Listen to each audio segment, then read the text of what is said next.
In the biting cold of the city, amidst the hurried footsteps of 1,000 strangers, sat a man named Arthur. He wasn't just sitting, he was a part of the pavement, a fixture most people chose to ignore. His world was a worn-out cardboard sign and a dented tin cup. In that cup there was a single, solitary coin. It was his last one, the only thing standing between him and absolute zero. He watched the legs go by. Expensive shoes, hurried sneakers, or worn-out boots. Each pair told a story, but none of them stopped for his. He clutched the cup, the cold metal, a stark reminder of his reality. He was invisible, a ghost in the bustling machine of a city that never sleeps. The coin was more than just money. It was a tiny, metallic whisper of hope. Maybe it could buy a hot soup, or a coffee to warm his frozen fingers. It was his everything. Just then, a young woman, her face etched with panic, stumbled to a stop near him. Her clothes were simple, her eyes wide with desperation. She was frantically patting her pockets, her bag, her expression turning from worry to despair. "Oh no, no," she muttered, her voice trembling. "I lost my wallet. I just need 1 coin for the payphone. My daughter is sick. I have to call my husband." She didn't even look at Arthur. Her distress was so all-consuming. But Arthur saw her.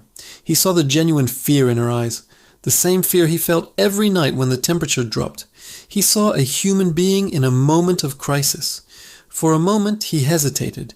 He looked at his last coin, glinting dimly in the fading light. That coin was his survival. It was his dinner. But then he looked at her face again. He saw a mother's love, a wife's panic. He heard the word daughter. And in that instant, his own hunger, his own cold, seemed to shrink. He held out his tin cup. "Here," he said, his voice raspy from disuse. "Take it. You need it more than I do." The woman finally saw him. Her frantic eyes met his, and for a second she was speechless. She saw the tattered clothes, the weathered face, and the outstretched cup holding a single coin. "But it's your only one," she whispered, her voice thick with emotion. Arthur just nodded, a faint, gentle smile touching his lips.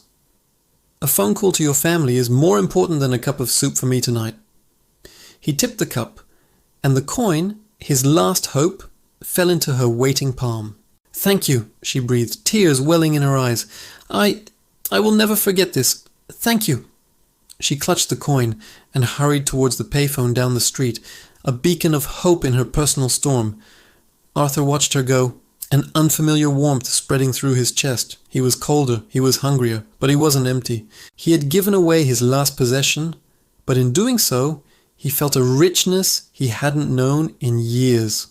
He leaned back against the cold brick wall, closed his eyes, and braced for a long, hard night. He didn't know it yet, but that single, small act of selfless kindness had just set a wheel in motion. He had given away a coin, but he had invested in humanity. And sometimes the returns on such investments are beyond anything one can imagine. Years passed. The city changed. Buildings rose and fell, and seasons turned. Arthur was still there, a little older, a little more weathered. The daily struggle was the same. The kindness he had shown that day was a distant, warm memory, a small comfort on the coldest nights. He never expected anything in return. Kindness for him wasn't a transaction. One afternoon, a sleek, black car pulled up to the curb. A man in a sharp suit stepped out. He was a picture of success, of a life Arthur couldn't even dream of. The man walked directly towards him, his expression unreadable. Arthur braced himself, expecting to be told to move along. But the man stopped, and his eyes, though framed by a confident, corporate face, held a familiar warmth. "Arthur?" he asked, his voice steady. Arthur looked up, confused. No one had used his name in years. "Do I know you?" he asked. The man knelt down, so his eyes were level with Arthur's. "You don't know me," he said, "but you know my wife. A long time ago, she was a desperate young mother who had lost her wallet. She needed to call me because our daughter was very ill. A homeless man gave her his last coin so she could make that call." Arthur's mind reeled back through the years. The panicked woman, the payphone, the single coin. He remembered. A soft, astonished "oh" was all he could manage. The man smiled, a genuine, grateful smile. That phone call changed everything. I got to the hospital in time. Our daughter is now a healthy, a happy teenager. My wife, she never forgot you. She searched for you for years, but you had moved from that spot. We've been looking ever since. He continued, his voice full of emotion. My name is David. Back then, I was just a struggling entrepreneur with a big dream. That day, your kindness to my wife, it reminded me what was truly important. It fueled me. Now my business is successful, and it's all because my family is my foundation. A foundation you helped secure with a single coin. Tears streamed down Arthur's face, washing away years of dirt and despair.